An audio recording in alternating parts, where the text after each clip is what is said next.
Welcome back, everybody.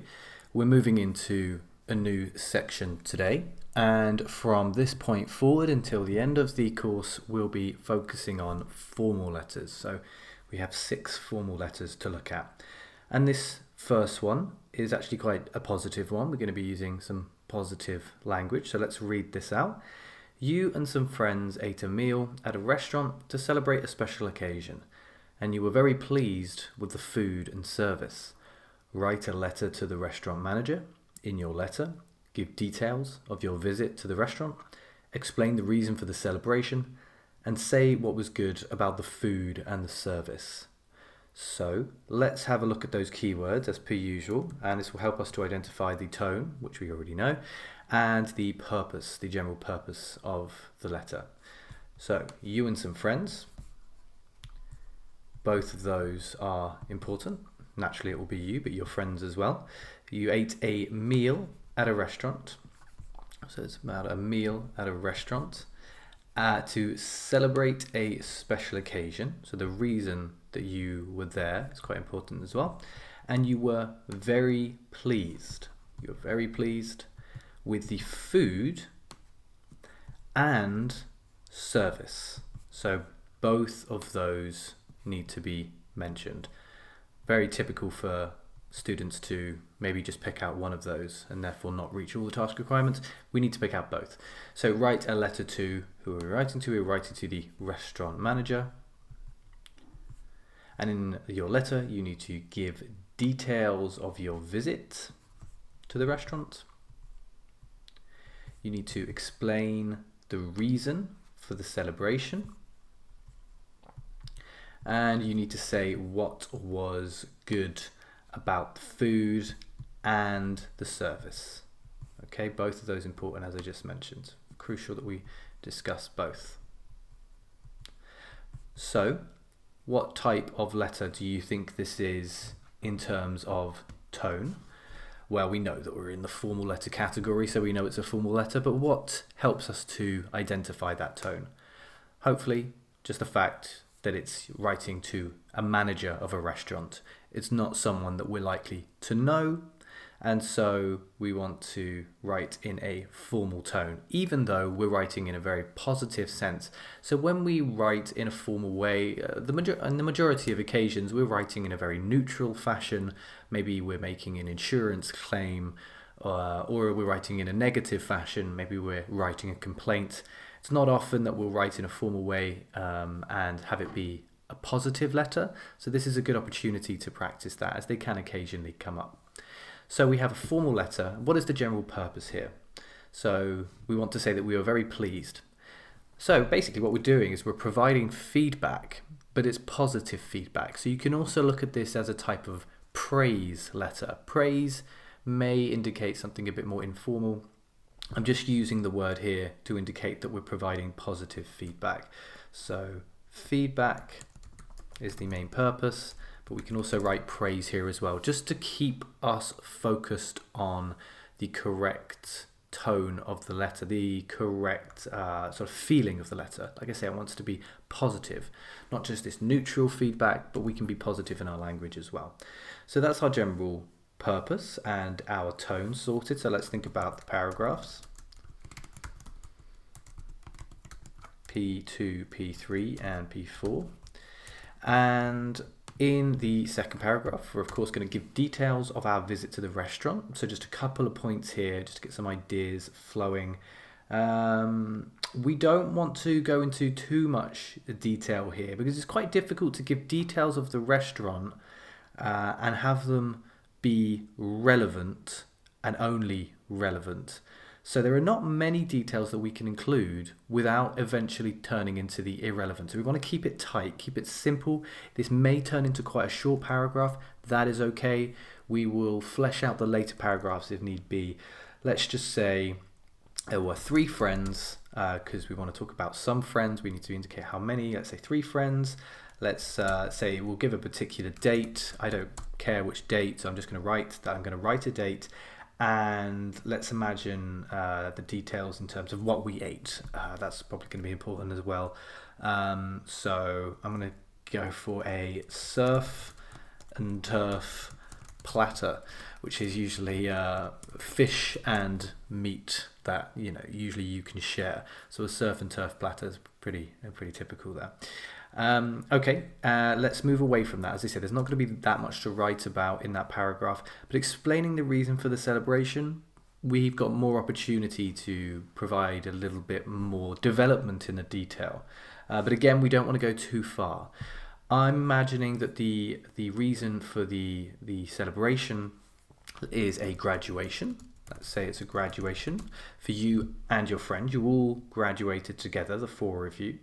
And we can...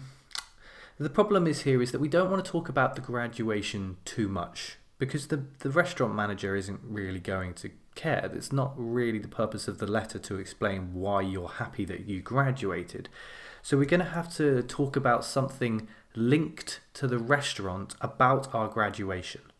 One thing we could say is, we could say that we called the restaurant in advance to tell them that we were celebrating our graduation, and that when we arrived there, maybe they had a bottle of wine or a bottle of champagne waiting for us, which again feeds into the very positive feedback. We're very pleased with the service. We're not explaining just yet what was good, but we are indicating that that's the direction that we're about to go in. So that will transition nicely into paragraph 4 as well. So we can talk about a surprise bottle of wine or champagne or whatever it is. I'll turn that into a paragraph later. Again, we keep it in nice short note form. So paragraph 4, of course, we'll sort of open the paragraph, as I said, transitioning from the last one, saying that as well as the wine, which was an awesome little thing that you did, we can talk about other features as well that we liked. Now remember, we need to talk about both food and the service. Why was the service great? We've already talked about one reason, but in this paragraph, we also need to talk about the service as well. So we could also just say that we had a very kind waiter. Maybe he was very attentive to our needs. I like the adjective attentive, so I'm going to use this here. I'm going to say attentive waiter. And we could go with, in terms of food, well, we've already talked about what we ordered. We talked about the surf and turf platter. And maybe the waiter actually recommended it. Again, that feeds into the good service. But then we can just we'll think about a great adjective and some good vocabulary. Delicious, of course, is one. We could take it a step further and use this nice adjective here, sumptuous. So it's just extremely good tasting. And use a little bit of vocabulary later, flavors, textures, that sort of stuff. But we'll come to it a bit later, as long as we have an idea down there. And yeah, as I said, we could say that it was a recommendation from the waiter as well. That will help to flesh out the idea. That's probably fine. Let's go into the actual letter itself now. And we want to begin. How? A dear, and then how do we write the name? Well, I would imagine that we would seek out the restaurant manager's name. It shouldn't be too difficult to find. So I'm going to imagine that I found the restaurant manager's name, and let's say Dear Mrs. Pierce. If you wrote Dear Sir or Madame, that would be okay as well. But particularly for a positive letter, I think you would be motivated to find the person's name, just so that they could feel even more positive, like it was a personal but formal letter. So, Dear Mrs. Pierce. Now, we want the purpose sentence to begin with all the time, because this is a formal letter. This will almost always appear in a formal letter that you'll write the purpose sentence first. So I am writing to. Then we go over to our purpose. We've got feedback. So let's just say provide you with feedback about what? On or about. Either of those prepositions is okay. On my, let's say it's a recent, we don't have a time, but let's imagine it's recent. And a nice collocation here when you're talking about restaurants. You can use this for a complaint letter or a positive feedback letter. Dining experience. My recent dining experience at your restaurant. And then just to clarify, let's give it a name. Let's say the eatery. So that's fine there. And notice the little quotation marks here. I don't feel those are super essential, but they can help a bit. But do notice the capitalization. The capitalization is important. You're talking about somebody's business, essentially. You should use capital letters. So let's move away from there. That's perfectly fine. A very clear purpose indicated in that first sentence. And we can move into the second paragraph. In the second paragraph, you're giving details of your visit to the restaurant. Let's keep it simple. We don't need to put in any fancy introduction to explain what we're going to do. It would sound strange to say, now let me give details of my visit. Just go straight into it. I dined. Notice the verb there, dined. We're not saying I ate, but I dined, showing a little bit of extra vocabulary here. Dined at your restaurant with, as I put in the plan, 3 friends. And I've written I should write a date, so let me just, Friday 12th of March. Notice there's no Friday the 12th of March. No need for that. You can just write Friday 12th of March. You could just write 12/03/19, whatever the year is. But you can also write this as well. Notice the capitalizations. Of course, very important. That's very important for your punctuation, which feeds into your grammar score. So on Friday the 12th of March, let's be more specific. So the important thing here is that we're providing sufficient detail. We don't want to be irrelevant, but we want to be specific. Maybe we don't remember the exact time, but if we say in the evening, that should be fine. If you want to say at 6 p.m, that's also okay. And we've got the food that we ordered. Those are details of our visit, so it works okay to write here. And what we can write here is the 4 of us. The 4 of us, rather than we ordered. The 4 of us, more specific. We, each of us together, ordered this. Ordered the surf and turf platter. Not each, but to share, just to be specific. This in here, you're probably already aware, but just to clarify, it's a very short form of and. Now, I would never write this in an informal letter. You never typically write this, but you see this occasionally on menus. And if it is their specific dish that they are advertising on the menu, then just repeat that. I wouldn't recommend this otherwise. If on the menu they wrote surf and turf, then of course you would write surf and turf. But I'm imagining they're putting this in instead. Like sometimes they write fish and chips or salt and pepper. Maybe it's a quirky restaurant in that way. But by all means, if you feel that's a bit risky, just write and instead, or any other dish, whatever you think is appropriate. Okay, now, as I said, I don't want to go to I don't want to carry on that paragraph any longer because I can't think of many other details that I could include that would still be fully relevant, that would feel appropriate to include in there. Maybe you can think of something, and that's okay. Personally, I think this is fine, and so I'll move on. We've fulfilled the details, we've fulfilled the requirements of that bullet point, so we can move on to the next one. And we're going to explain the reason for the celebration. Okay, now, as I said, this is a graduation, and we were surprised. I'm going to set this up in a way where I can use another grammatical tense, and I'm going to use the past perfect. So talk about a sequence of events here. So I had previously, this just emphasizes, you don't need the previously, but you can just say, I had previously spoken on the phone to, let's imagine it's the same waiter who recommends us the food and is the same attentive waiter who serves us on the day. So we can keep it focused on singular details. On the phone to a staff member, let's just say a staff member, you could say a waiter as well, but we don't know at that point really that the waiter is the person answering the phone. Let's give him a name because we want the person in question to be praised. We want them to get the credit, so we'll give them the name Michael. About the reason for the occasion. So this sets us up nicely for then indicating the reason for the celebration. So it's a bit of a creative way to introduce the topic of the paragraph.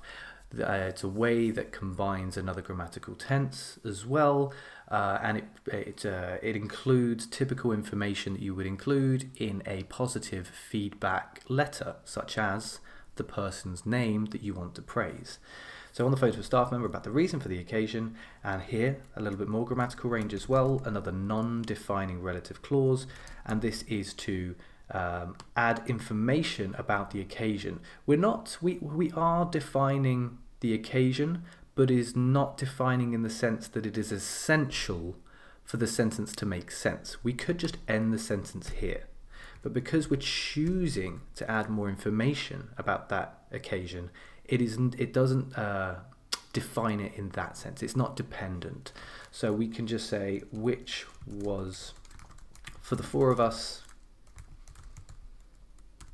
We've used four of us above, haven't we? Maybe we can change that. Maybe which was for all of us, because this is the whole group, for all of us to celebrate our recent graduations. Okay, so we have that non-defining relative clause here, as we are giving more information rather than defining specifically the occasion.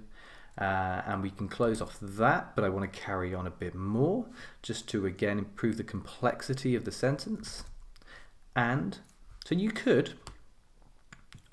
end the sentence and go but I feel that what I'm about to write is too closely connected to what's come before for me to use a full stop. You'll see what I mean. There's a reason I'm adding this comma and carrying on here. It's not just for grammatical complexity. It also is useful because everything is relevant within this single sentence. So let's have a look. I was pleasantly surprised. Oops. To find that so we got surprise wine, but I've got the word surprise here, so I'm going to write that twice. What is the adjective of celebrate? Celebratory. Celebratory. And we can use this here. A celebratory bottle of wine, and we can switch up the grammar again, use the past continuous, was waiting for us at our table, and even a little bit more, courtesy of the management. So courtesy of means as a gift from the management, as they want to also congratulate us on our graduations. So what I meant here about the reason I'm using a comma and not a full stop, even though I could technically use a full stop, it's not just for grammatical complexity, increasing the complexity of the sentence, but it's also because this idea of finding a bottle of wine is very closely connected to the idea of celebrating the recent graduation. So it's not just complexity, but it is also for the idea development, for the coherence and cohesion as well. Okay, now that is one long sentence, and it's also quite a long paragraph already, so I don't actually think we need to add anything else. I think we can move on into the next paragraph. Okay, as I said here as well, just to clarify, we don't want to talk anymore about the reason for the celebration. Number one, because the paragraph's already quite long, but also anything else would be sort of irrelevant. We don't want to talk about when the graduation was exactly, or what we did on graduation day, or how happy we were. That's not relevant to the letter. We just want to give the reason and then give some details that are relevant to the experience. So let's move on to what was good about the food and the service. So let's say, okay, a nice transition. As I said, there's a good opportunity to transition here because this is already part of the good service.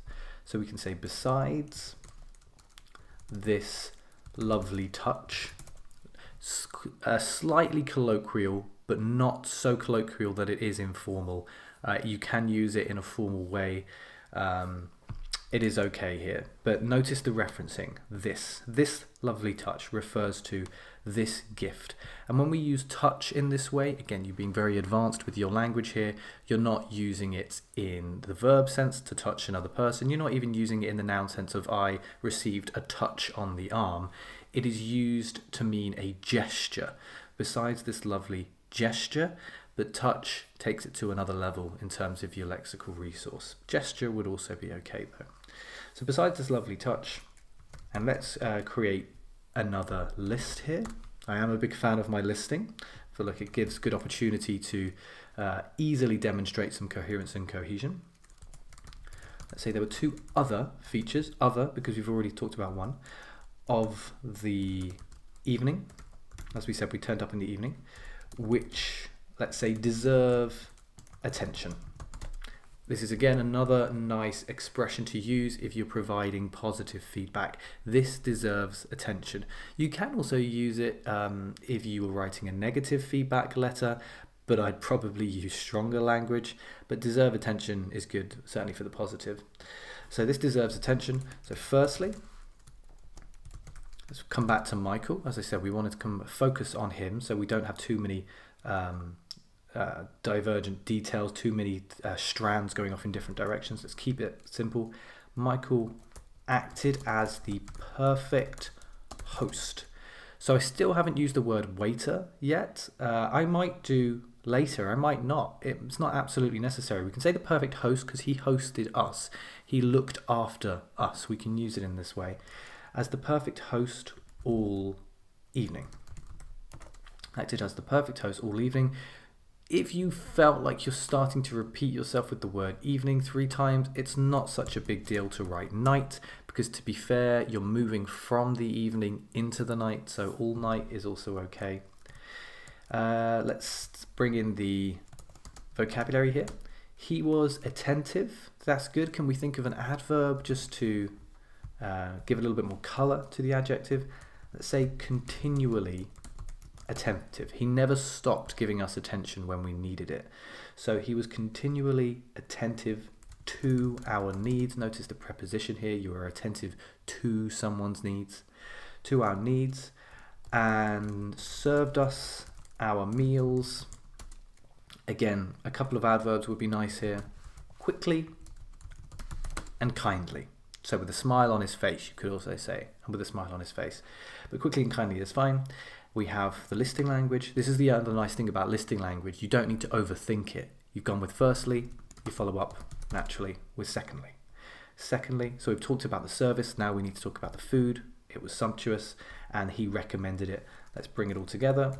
The dish which he recommended was, I could go with sumptuous, but I'm actually going to bring in delicious and talk about sumptuous in a moment. Let's say was delicious and then define how it was delicious.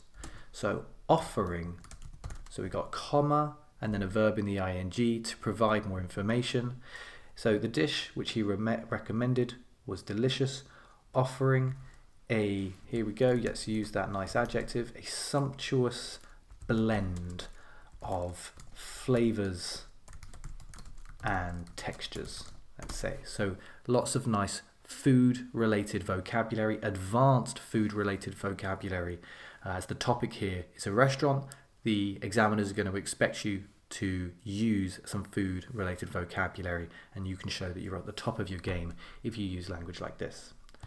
That should be fine. Let's close off the letter, but I'm going to just give it a kind of a signing off sentence. Let's say all in all, so like in conclusion, but you do not write in conclusion in any kind of letter. It just doesn't sound right. You use in conclusion, you use to sum up, you use those expressions in essays when you have written an argument and you are concluding on the arguments that you have written down. But when it comes to a letter, although all in all may look a little bit informal, it's perfectly fine in this setting. All in all is okay here. So all in all, so taken all together, if I reflect on everything, but that's not natural, so we say just all in all, it was wonderful Evening, we've got evening already. A wonderful night, we've got night already. Let's just go back and we'll use dining experience again. It was a wonderful dining experience. And we will notice just moving into another grammatical tense here. We're looking at the future. We will certainly be returning. Got future continuous, it's quite nice to use here. We will certainly be returning in the near future. Another nice collocation to end it, but this is typically how you would end a very positive feedback letter. You want to indicate it was so good, you're going to come again. And then that's fine.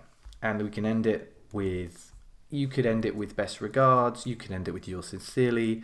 I'm going to go with yours sincerely. It's a formal letter, makes sense. Remember, not yours faithfully. We'll talk about, I'm going to repeat this a few times in this section just so you make sure that you remind yourself on the day. But sincerely is when the name is there. You don't have to know the person, you just have to have the person's name there. If the person's name is not there and you have sir or madame, then you go with yours faithfully. Sincerely when you know the name or when you've written the name. Faithfully when you haven't written the name.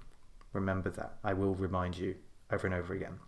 Yours sincerely, and then we'll give our full name because this is a formal letter. Let's imagine we have Graham English.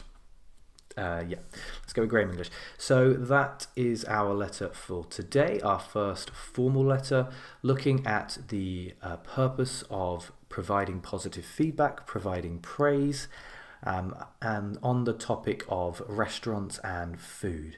So hopefully you found some nice vocabulary there, some nice examples of idea development and coherence and cohesion. Have a look at the gapfill exercise as always, and I'll see you in the next lecture.